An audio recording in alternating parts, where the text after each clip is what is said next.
Merci, bonjour à tous, ça me fait vraiment plaisir d'être là.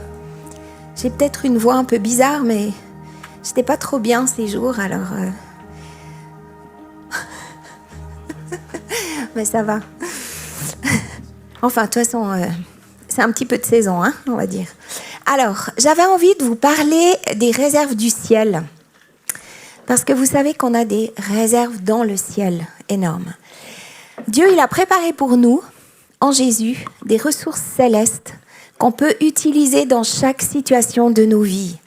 Et aujourd'hui, j'avais envie de vous présenter quelques-unes de ces ressources pour que vous puissiez les utiliser au moment où vous en aurez besoin, dans votre quotidien. Exactement comme les témoignages qu'on a entendus, celui de Sarah, où à un moment donné, elle a dû faire confiance à Dieu. Et je suis convaincue qu'il y a un verset qui dit exactement ce qu'elle a vécu et qu'on peut utiliser dans ces moments. Alors, Romains 8, c'est un chapitre. Romains, c'est un livre qui a été écrit par un apôtre qui s'appelait Paul, qui a écrit à l'église de Rome, et puis il a écrit le livre des Romains dans le Nouveau Testament. Et en fait, c'est un livre qui est juste incroyable.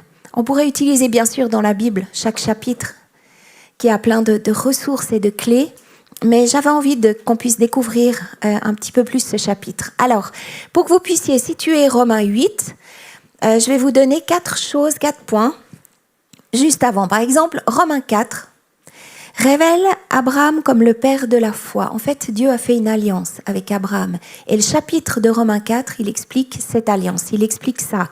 Il dit que toutes les familles de la terre seront bénies en lui.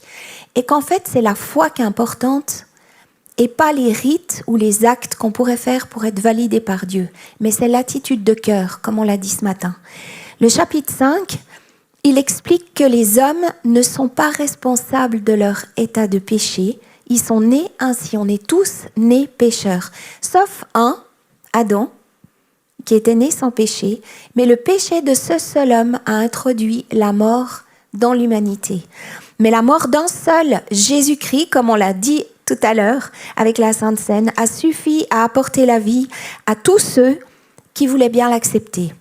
Donc par notre foi en Jésus, on apparaît devant Dieu lavé de tous nos péchés et justifié. Le chapitre 6, la question, puisqu'on est pardonné, alors c'est quoi notre motivation pour vivre une vie juste, vu que de toute façon, tout est déjà fait et accompli. On n'est plus sous la loi, donc Jésus pardonne toutes choses. Alors ça, c'est juste pas possible. Parce que Jésus, il est mort pour ça, mais on est obligé de choisir l'un ou l'autre. On peut pas continuer de marcher à cloche-pied en étant d'un côté comme de l'autre, comme derrière entre deux chaises, c'est pas possible. Donc, quand on place notre foi en Jésus, on est pleinement associé à son œuvre. Et ce chapitre explique ça. Et le chapitre 7, il est mystérieux, il a un peu semé la confusion. Parce Paul dit, oui, mais ce que je veux faire, je le fais pas, et ce que je veux pas faire, je le fais. Alors, beaucoup, ils ont pensé que c'est parce que Paul, il avait des énormes luttes dans sa vie. Il n'arrivait pas à discipliner sa volonté. Alors qu'en fait, Paul, il décrit là simplement l'expérience qu'on vit avant de connaître Jésus, quand on ne le connaît pas encore, et quand on essaye de faire le bien en étant encore sous le joug du péché. Et puis on arrive au chapitre 8. Puis en fait, c'est comme quand on gravit une montagne. Hein. On marche, les paliers différents. Puis quand on arrive au sommet, tout d'un coup, on voit un panorama qui se déroule devant nous. Et alors, tout prend du sens. Et en fait, c'est ce chapitre 8. Alors, le verset 8.1, si on résume ce verset, si je paraphrase, ça veut dire « non coupable », point d'exclamation, libérez-le. Parce qu'il est dit qu'il n'y a maintenant aucune condamnation pour ceux qui sont en Jésus-Christ, qui ne marchent pas selon la chair, mais selon l'esprit. La loi, elle ne pouvait pas changer nos cœurs. Ce n'était pas possible. On ne pouvait pas prendre des bonnes habitudes qui allaient durer.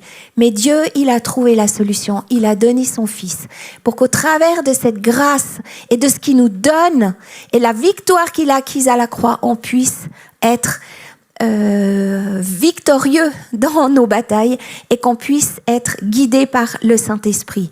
Et ce qui est intéressant, c'est quand dans le mot « aucune », si on regarde la signification du mot grec, ça veut dire « aucune, pas une seule, et aucune sorte. Ça veut dire qu'il y a rien de rien de rien. Il ne reste plus de condamnation. Ça veut dire qu'au moment où tu acceptes Jésus-Christ, depuis le début de ta vie, ton premier jour de vie jusqu'à la fin de tes jours, tu es pardonné et justifié. Et le mot maintenant, en fait, c'est le mot de Paul qui désigne pour aujourd'hui, parce qu'en Christ, toutes choses sont devenues nouvelles. C'est maintenant, au moment où tu acceptes Jésus-Christ. C'est le temps de la victoire de Jésus, c'est le temps du Saint-Esprit, c'est le temps de l'Église, d'être un témoin autour de nous, et puis jusqu'au retour de Jésus. Et en fait, ce verset 1, il va être débattu dans le 2 jusqu'au 39 pour expliquer un petit peu ce qu'il veut dire, la profondeur. Romains 8, 2. Je ne vais pas y aller avec les 39, je vous dis déjà. J'en pique simplement. Ouais. Non, pas que vous ayez peur. En effet, la loi de l'Esprit qui donne la vie en Jésus-Christ m'a libéré de la loi du péché et de la mort. Cet Esprit qui donne la vie, c'est le Saint-Esprit. En fait, il était déjà présent à la création du monde. Il a œuvré pour la création du monde. Et il est cette puissance qui permet la nouvelle naissance dans nos vies à chacun. Le Saint-Esprit, c'est la personne centrale de notre vie. C'est Dieu en nous. Notre relation avec lui, c'est le moteur de notre vie. Et dans ce chapitre, il est au centre pour une raison très précise. Parce que pour la plupart d'entre vous, si vous êtes là aujourd'hui, c'est que vous êtes nés de nouveau. C'est parce qu'il vous a parlé, parce que vous avez entendu sa voix et vous avez répondu. C'est lui qui vous a convaincu. Ça, c'est pas fait tout seul. Le Saint-Esprit, il a travaillé à ça. Et c'est lui qui a révélé Jésus à votre cœur. Donc tout commence là et tout commence avec lui. Dans Éphésiens 1,13, il est dit « En lui, vous aussi, après avoir entendu la parole, la vérité, l'évangile qui vous sauve, en lui vous avez cru et vous avez été marqués de l'empreinte du Saint-Esprit qui avait été promis. » On a été marqués. En fait, il n'y a aucun d'entre nous qui a trouvé Dieu. C'est lui qui nous a trouvés. C'est un petit peu comme si tu te promènes dans la forêt et puis tu cherches, tu regardes, tu ne trouves pas ton chemin, tu dois éviter les broussailles, tout d'un coup tu t'encouples sur une pierre, tu es là, tout d'un coup tu lèves les yeux et tu vois Dieu qui te regarde puis qui te dit « Je suis si heureux de t'avoir trouvé ». Et en fait, c'est vraiment ça ce qui s'est passé. Le Saint-Esprit, c'est Dieu sur la terre. C'est un cheminement relationnel. Comme on l'a dit dans les paroles, Alexandre l'a dit, c'est pas une question de rite, de loi, mais c'est vraiment une relation qu'on a avec Dieu. Le Saint-Esprit, chaque triomphe, chaque victoire, chaque opportunité, chaque parcelle de grâce, c'est lui qui les dépose en toi. Tout ce qu'on vit en suivant Jésus est présent et actif parce que le Saint-Esprit est là dans nos vies. Cette personne du Saint-Esprit. Alors c'est important d'éveiller notre conscience au Saint-Esprit, à Dieu. Parce que souvent on dit oui, mais je ne le vois pas, je ne vois pas qui c'est, comment je peux marcher avec lui, comment je peux être avec lui. Mais en fait, vous le connaissez déjà. Ça vous est déjà arrivé, vous marchez dans les rayons d'un magasin, et puis vous marchez avec quelqu'un, puis tout d'un coup votre ami à côté, il dit « Waouh, là, t'entends la musique qu'il y a ?» Et puis en fait, vous ne l'aviez même pas remarqué. La chanson, elle jouait déjà. Mais au moment où ton ami te fait remarquer que cette chanson est jouée, tout d'un coup, tu prends conscience de ça. Mais la chanson, elle jouait déjà depuis un moment. Elle était là. Votre conscience, elle s'est éveillée au moment où quelqu'un a parlé. Par exemple, tu marches au bord d'une route, ça c'est plutôt vers l'été, comme ça, sur un chemin. Et puis vous êtes toute une équipe, et puis tout d'un coup quelqu'un dit « Hé, tu sens cette odeur là ? Tu sens comme ça sent bon ?» En fait, vous ne l'avez pas senti avant, vous n'avez pas remarqué. Mais dès qu'il la mentionne, waouh, le barbecue, le truc de ouf, ça sent trop trop bon. Mais jusqu'à présent, avant que votre ami ne le dise et ne le mentionne, tu l'avais senti, mais sans te rendre compte. Et c'est qu'à ce moment-là que tu prends conscience de cette odeur. Et en fait, c'est ce que nous cherchons tous plus que tout, et ce que Dieu cherche pour chacun d'entre vous. C'est une conscience éveillée, une conscience accrue de la présence du Saint-Esprit, de la présence de Dieu en vous. Et c'est ce que le Saint-Esprit désire plus que tout, parce que lui, il veut collaborer avec vous. Il veut que vous soyez conscients de ce qu'il fait, de ce qu'il parle, de ce qu'il dit. un petit peu comme un homme dans l'Ancien Testament. Il y avait un homme qui s'appelait Jacob qui dormait. Il a même mis sa tête sur une pierre pour dormir. Et puis, il a fait un rêve, comme il disait, un rêve éveillé. Il vivait en fait son rêve. Et tout d'un coup, il se réveille, puis il dit « Oh, mais Dieu est ici et je ne le savais pas. » D'un coup, il a compris ça. Il a réalisé. Il a pris conscience d'une réalité qui existait déjà avant même qu'il en soit conscient. Et dans Jean 14, 26, Jésus il nous dit que le Père enverra en son nom le Saint-Esprit, le Paraclétos, c'est-à-dire le consolateur, le défenseur, l'avocat, celui qui est appelé auprès de vous pour vous aider, pour nous aider. Et ce Saint-Esprit, il nous enseignera toutes choses. C'est lui qui travaille vos cœurs en ce moment et vous rappellera tout ce que je vous ai dit. Il va nous aider à développer notre relation avec lui et nous faire comprendre qu'en réalité, on l'a reçu en héritage. Et ça, c'est la deuxième partie, Éphésiens 1, 14. Il est dit qu'il est le gage de notre héritage, en attendant la libération de ceux que Dieu s'est acquis pour célébrer sa gloire. En fait, c'est compliqué parce qu'on ne comprend pas vraiment c'est quoi le gage de notre héritage. En fait, Dieu s'est donné lui-même en héritage. Mais en fait, c'est comme un acompte, comme une avance. En fait, dans certaines Bibles, c'est marqué les arts d'un héritage. C'est vraiment la première partie que tu reçois, en fait, qui promet, qui est une garantie de l'héritage futur, de ce qu'on va recevoir plus tard. Mais est-ce qu'on se rend compte que ce gage qu'on a reçu, c'est Dieu lui-même? Donc, je ne vous dis pas la somme de l'héritage qu'on va recevoir, parce que si le Saint-Esprit, la présence de Dieu en nous, en moi, c'est seulement le gage d'un héritage, mais l'héritage, c'est impossible à imaginer. Impossible à imaginer. Et très souvent, malheureusement, cet héritage qu'on a déjà, ce gage qu'on a, le Saint-Esprit, on l'utilise. C'est comme si on avait touché déjà quelques millions et puis on n'utilise que 250 francs, quoi. Et en fait, on ne se rend pas compte qu'on a ces millions qui sont là, on a Dieu en nous, mais on n'utilise qu'une petite partie. Pourquoi on fait ça ? Pourquoi on n'utilise pas la totalité ? Pourquoi on ne prend pas tout ce que Dieu nous a donné, l'entier de ce qu'il nous a donné ? Et cet héritage, il est préparé pour nous, mais il est éternel et spirituel. Et en son temps, on va le recevoir. Mais en fait, quand on voit là, déjà rien que la création, je ne sais pas si... Bon, là, on vient de me montrer des photos de Laponie. C'est incroyablement beau. Mais quand on voit la beauté de toutes choses, quand vous avez un microscope et que vous voyez un peu comme les choses sont faites, on voit un tout petit peu de l'héritage qu'on a, nous, et de qui est Dieu réellement. Donc, les versets dans Romains 8, il y a le 1 et le 14 qui sont collés ensemble, enfin, qui vont très bien ensemble. Le fait qu'il n'y ait aucune condamnation, ça, c'est quelque chose que j'ai cité juste avant. Mais il est dit après, en effet, tous ceux qui sont conduits par l'Esprit de Dieu sont fils de Dieu. Ça veut dire qu'en tant que fils et fille, je marche dans l'Esprit. Je suis conduit par l'Esprit de Dieu. Et certains sujets de l'Évangile, des fois, on a l'impression que c'est inaccessible. Ok, alors si je suis conduit par l'Esprit de Dieu, ça veut dire que je suis fils ou fille de Dieu, mais en fait, est-ce que je suis vraiment conduit par l'Esprit de Dieu? Puis qu'est-ce que ça veut dire, être conduit?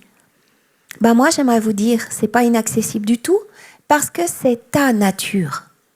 Quand tu deviens fils de roi, fils de Dieu, tu es conduit par le Saint-Esprit. En fait, c'est ta nature. Ça veut dire que tu ne peux pas faire autrement que d'avoir ce sentiment, d'avoir ces paroles qui viennent dans ton cœur, d'avoir cette conviction qui est là et cette vie avec le Saint-Esprit. C'est ta nature. Est-ce qu'il vous est déjà arrivé de penser à quelqu'un? Tout d'un coup, tu te dis, il faudrait que je l'appelle, cette personne, ça fait longtemps que je ne l'ai pas vue. Je ne sais pas pourquoi vous y pensez d'un coup comme ça. Puis vous vous dites, je vais lui téléphoner. Et vous arrivez pile au bon moment pour la personne. Ça, c'est être conduit. C'est pas une voix tonitruante, c'est pas marqué contre le mur. C'est juste une pensée. Ou vous écrivez un WhatsApp d'encouragement à une personne et ça tombe exactement au bon moment.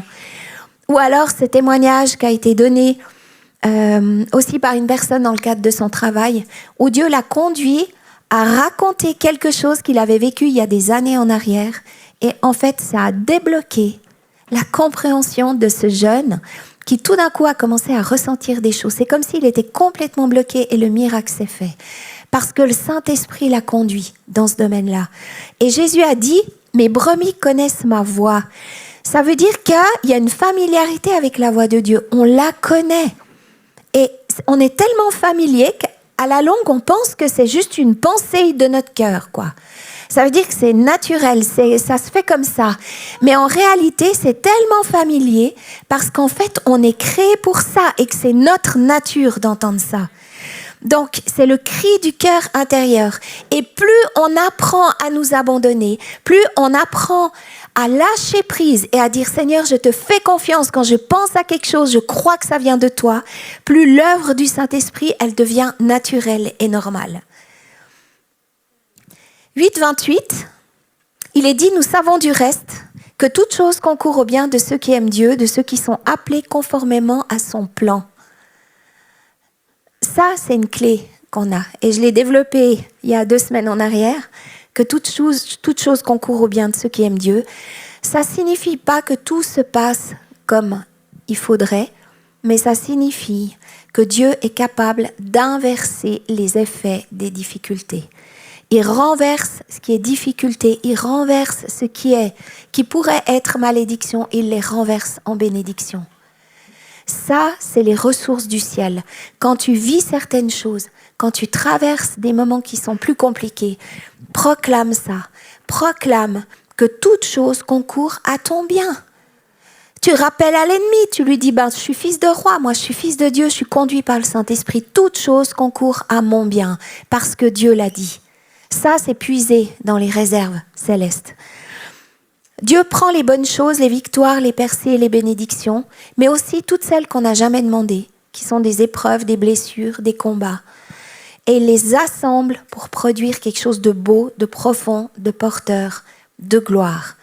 Et c'est important de chérir cet amour qu'on a de Dieu, le fait qu'il est notre Père et qu'il est bon, profondément bon, pour que cette vérité soit jamais remise en question.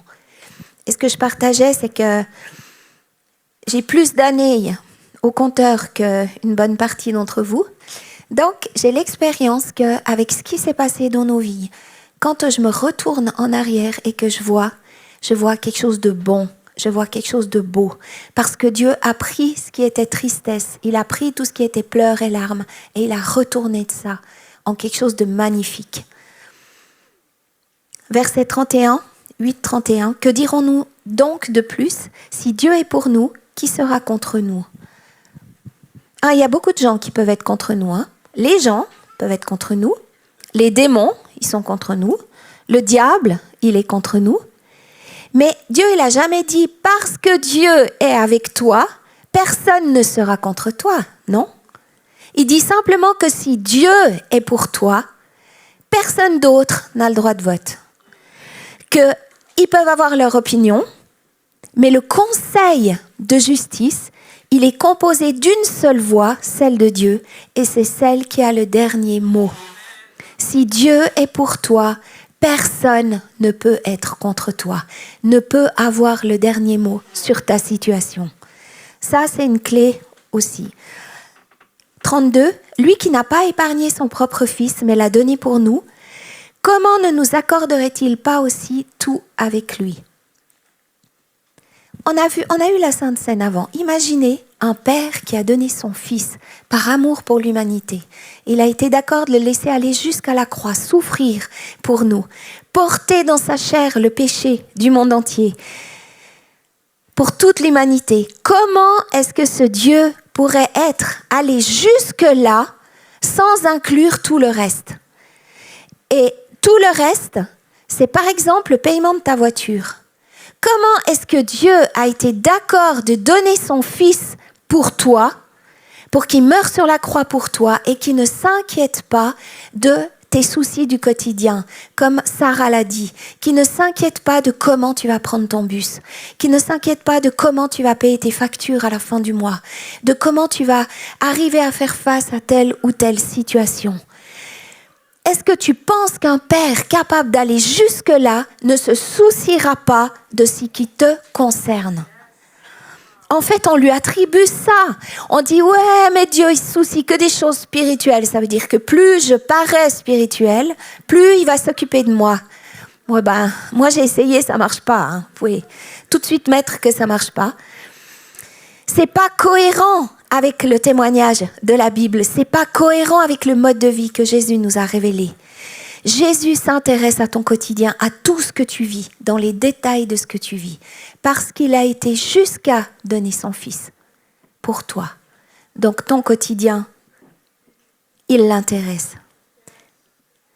Le 34, c'est que Jésus est mort, bien plus, il est ressuscité, et il est à la droite de Dieu, et il intercède pour nous. Intercéder, en fait, c'est se mettre à la place de quelqu'un. Ça veut dire que dans les situations qui nous concernent, Jésus-Christ prie pour nous. Il prend le fardeau que tu as et il intercède pour ce fardeau comme si c'était le tien. Est-ce qu'on se rend compte de ça? Ça, c'est dans Romains, c'est exactement. Et ce qui est intéressant, c'est que dans Romains, les 26 et 27 versets, il est dit que le Saint-Esprit intercède pour nous. Le 28, il est dit que tout concourt à notre bien. Et le 34, il parle de Jésus-Christ qui est à la droite de Dieu et qui intercède pour nous. Ta situation le concerne, ce que tu vis le concerne. Et le 37, pourtant dans toutes ces choses, nous sommes plus que vainqueurs grâce à celui qui nous a aimés. Toutes ces choses, c'est les embûches qu'il y a sur ton chemin. Dans tout ce que tu peux vivre, tout ce que tu peux traverser. Parce qu'en fait, on a un ennemi, le diable, qui fera tout pour te tendre un croche-patte, pour permettre que tu tombes, pour te faire chuter. Mais dans la détresse, dans l'opposition, dans le manque, dans le danger, dans les moqueries, la trahison ou l'injustice, je suis plus que vainqueur parce que Jésus intercède pour moi et que le Saint-Esprit est toujours avec moi. Plus que vainqueur, c'est compliqué d'expliquer ça. C'est une promesse. C'est l'épée de la parole, c'est la vérité qui me fortifie. Nous sommes plus que vainqueurs par celui qui nous a aimés. Plus que vainqueurs, c'est plus que vainqueurs. C'est comme, dopé aux vitamines spirituelles ou à la puissance céleste, on peut dire. C'est plus que la norme, plus que la norme. Je voulais voir si Nate était là. Ah ouais, tu peux venir, merci. Et j'arrive au bout avec les 2 derniers versets du chapitre 8. Donc j'en ai piqué quelques-uns qui sont vraiment... j'aimerais vous donner faim et soif, en fait, de vous dire, dans la Bible, il y a toutes les réserves et les ressources dont on a besoin. Parce que Dieu a prévu tout pour toute situation. Et les 2 derniers versets du chapitre 8, c'est Romains 8, 38-39. Il est dit, car j'ai l'assurance que ni la mort, ni la vie, ni les anges, ni les dominations, ni le présent, ni l'avenir, ni les puissances, ni la hauteur, ni la profondeur, ni aucune autre créature ne pourra me séparer de l'amour de Dieu manifesté en Jésus-Christ, mon Seigneur. Rien, rien, rien. J'ai l'impression qu'il y a tout qui est sorti là. Moi, je me souviens au début, quand j'ai donné ma vie à Dieu, j'avais reçu ce verset dans Jean 10 qui dit que personne ne peut nous arracher de la main de notre Père. En fait, c'est ça. Rien ni personne ne peut t'arracher de la main de ton Père céleste. Dans le toute chose, tout ça, il décrit toute la création, le bon, le mauvais. Et en fait, il n'y a pas une seule partie de toute la création qui n'ait le pouvoir de créer un fossé et de te séparer de l'amour de Dieu. Ça signifie que tu peux vivre et qu'on peut vivre un lien continu avec l'expression de l'amour de Dieu. Et ça, c'est la nouvelle la plus extraordinaire qu'on puisse recevoir. Ça, c'est la clé. Moi, je sais que c'est un verset que j'ai souvent utilisé. Dans des moments où je me sentais seule, parce qu'on peut être avec une foule puis se sentir tout seul. Parce que tout d'un coup, on se débat avec certaines choses, puis on ne peut pas forcément le partager à tout le monde. Et puis on est là, et puis en fait, je proclamais ça. Je disais, mais il n'y a rien qui peut me séparer de l'amour de Dieu. Il n'y a rien, ça c'est la vérité. C'est l'épée de la parole. Rien ne peut me séparer de l'amour de Dieu. Et en fait, je reprenais le dessus. Parce que quand vous proclamez ces vérités, vous commencez à vous élever. et vous commencez à regarder les situations avec une toute autre perspective. Quand tu dis que tu seras plus que vainqueur, parce que tout d'un coup, tu es devant des défis qui ont l'air insurmontables, tu peux dire non, non, non, par rapport à ça, je vais être plus que vainqueur. Je sais que Jésus-Christ intercède pour moi à la droite du Père. Ça veut dire que ça va aller, ça veut dire que ça va se passer. Et là, tu prends toutes les ressources que tu as dans le ciel pour pouvoir proclamer les choses, pour pouvoir avoir la victoire et changer de perspective.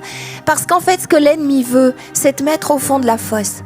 Il veut te dire, mais regarde ce que je suis en train de faire, ce que je vais faire et ce qui va être la catastrophe pour toi. Et tu es là et tu regardes ça et ça te paraît immense. Et en fait, ce que Dieu fait, c'est qu'il te prend et il te met sur le rocher, son rocher à lui, sa parole.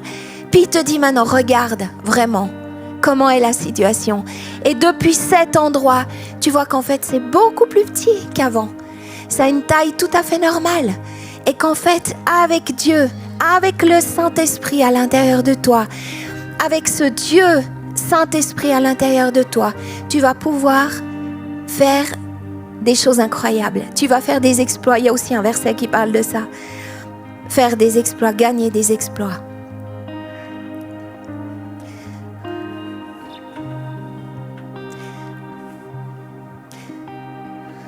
Quand je préparais ce temps, en fait, j'ai reçu une parole pour une personne en particulier.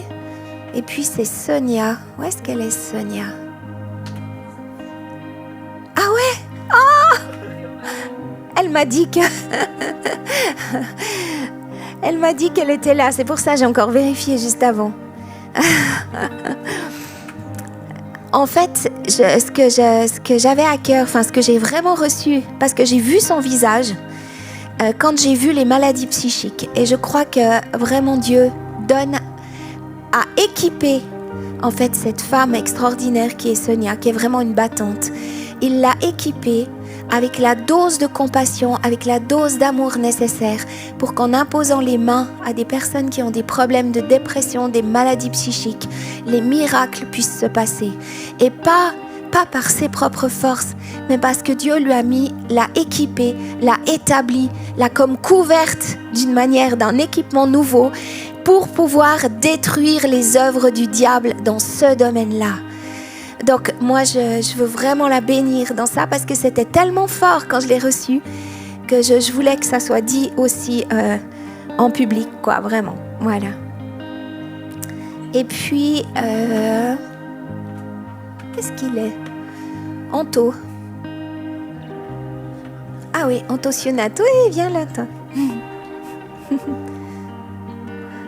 T'as le deuxième micro? Ouais. Tiens.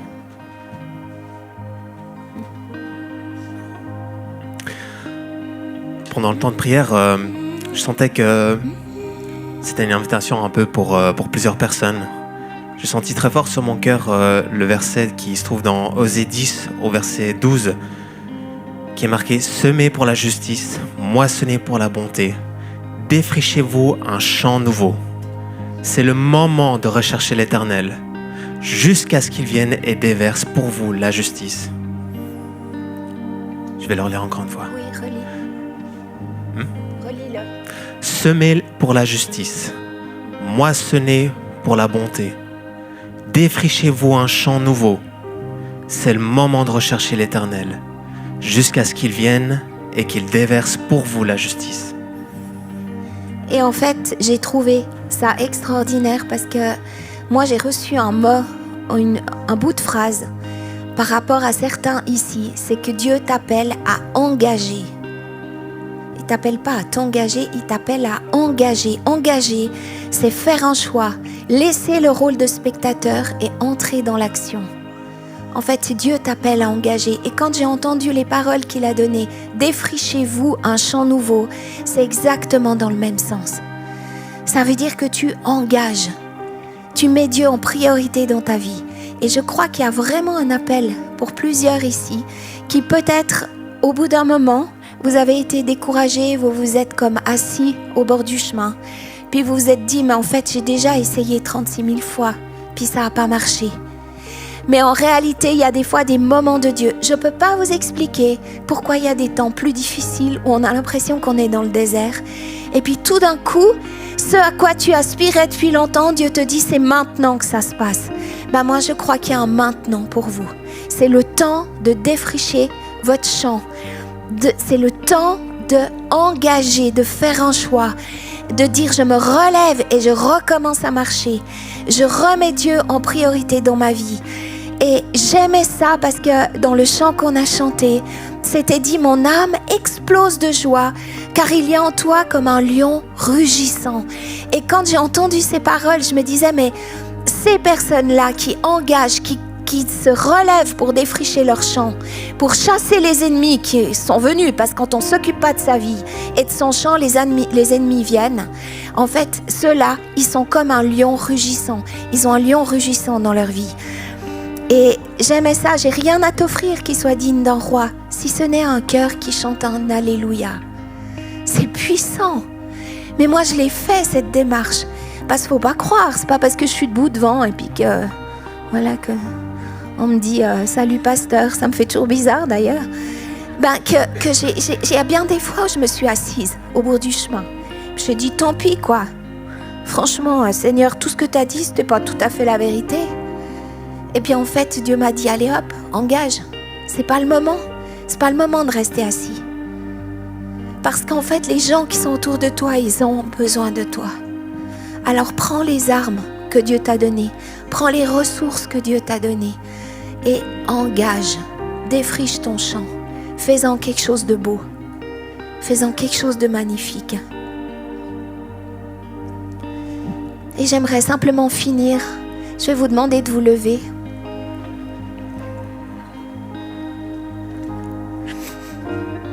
Et j'aimerais simplement en terminant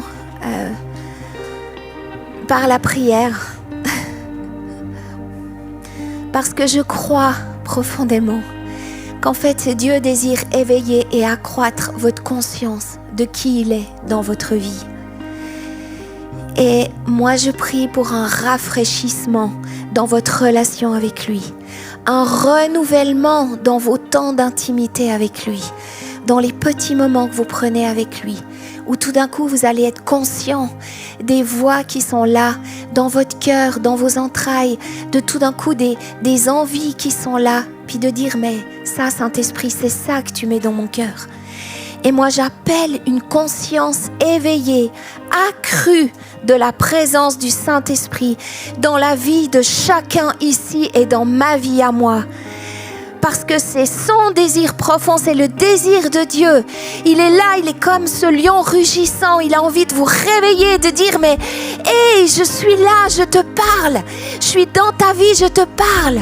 Je suis là. Et il y a un manteau particulier qui vient pour cette saison. Parce que c'est une saison où il y a besoin qu'on soit tous debout. On ne peut plus rester assis, on doit être debout. Une nouvelle saison, un revêtement nouveau. Vos oreilles spirituelles, elles sont réactivées d'une manière nouvelle. Et il y a une simplicité qui s'instaure, une authenticité dans votre relation avec le Saint-Esprit qui est là. Dieu vous amène à perdre pied avec lui. Vous devez lâcher prise. Vous devez être d'accord de rentrer dans l'eau. Puis de ne pas rester avec de l'eau jusqu'aux genoux seulement, jusqu'aux cuisses. Mais de commencer à perdre pied, de commencer à nager avec lui. Parce que lui va vous porter.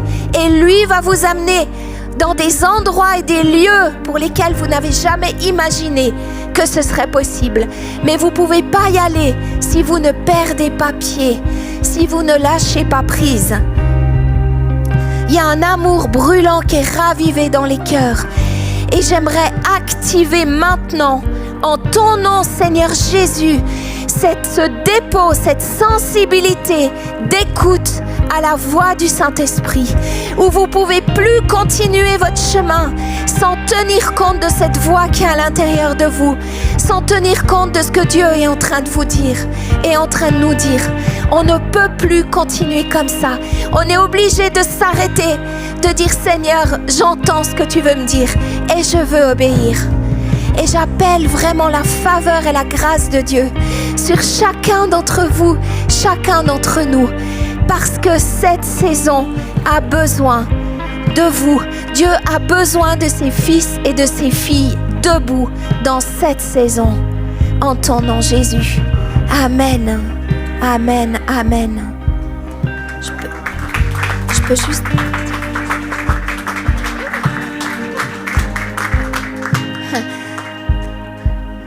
En fait, c'est juste 2 minutes.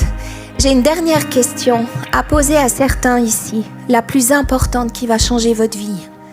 C'est que vous savez, un jour, vous et moi, qu'on y croit ou non, on va se retrouver devant Dieu.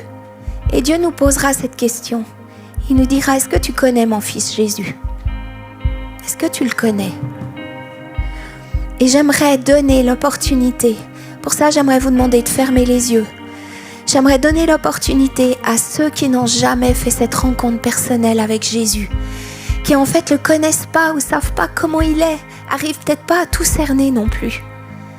Ou alors pour ceux qui aussi ont été assis au bord du chemin puis, depuis des années, puis disent mais en fait Jésus je l'ai connu mais je le connais plus. Et en fait, j'aimerais vous donner l'opportunité aujourd'hui de faire cette rencontre personnelle et de répondre présent. C'est tellement simple que c'est pour ça qu'on ne le fait pas. Parce que c'est trop facile. Parce que Dieu a tant aimé le monde qu'il a donné son Fils unique Jésus afin que quiconque croit en lui reçoive la vie éternelle. Et que vous soyez dans cette salle, dans l'overflow ou alors chez vous. Il n'y a pas de meilleur moment que celui-ci. Reconnaître publiquement de sa bouche que Jésus est Seigneur et croire dans son cœur que Dieu l'a ressuscité. Et tu seras sauvé. Parce que Dieu, il n'a pas envoyé son Fils dans le monde pour le juger, mais il l'a envoyé, je vais vous dire le mot exact, pour que le monde soit sauvé par lui. C'est pour ça qu'il a envoyé Jésus. Alors j'aimerais, pendant qu'on a tous les yeux fermés, que ceux qui sentent qui disent « je ne connais pas tout de Jésus, mais aujourd'hui je veux prendre cet engagement avec lui ». Je ne vais pas vous demander de venir devant. Je demanderai simplement à ces personnes qui lèvent la main maintenant de venir juste après la fin de la célébration qui est dans quelques minutes, de venir devant. Venez vers moi et j'aimerais pouvoir prier avec vous. Mais j'aimerais voir vos mains. Est-ce qu'il y a des personnes aujourd'hui, ce matin, c'est le matin, qui prennent la décision de dire « je ne connaissais pas Jésus, mais aujourd'hui, je veux saisir sa main ». J'aimerais juste vous demander de lever la main pour les personnes qui sont là et qui désirent prendre cet engagement.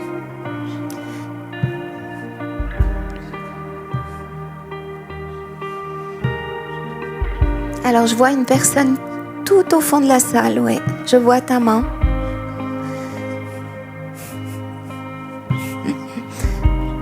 Est-ce qu'il y a d'autres personnes qui sont là et qui ne veulent pas laisser passer ce moment de reconnaître Jésus comme leur Sauveur et leur Seigneur? Oui, je vois vos mains. Alors j'aimerais vraiment vous donner rendez-vous, avoir cette promesse de votre part que après la célébration, vous venez vers moi, que je puisse vraiment prier avec vous, vous bénir et vous accompagner aussi. C'est la plus magnifique et merveilleuse décision que vous ayez prise de votre vie, de se réaligner avec Dieu, de reprendre la marche avec lui ou de lui dire « Aujourd'hui, je prends ta main parce que je ne te connais pas encore, mais je désire te rencontrer et te connaître. » Vraiment. J'aimerais qu'on puisse applaudir à fond ces personnes maintenant.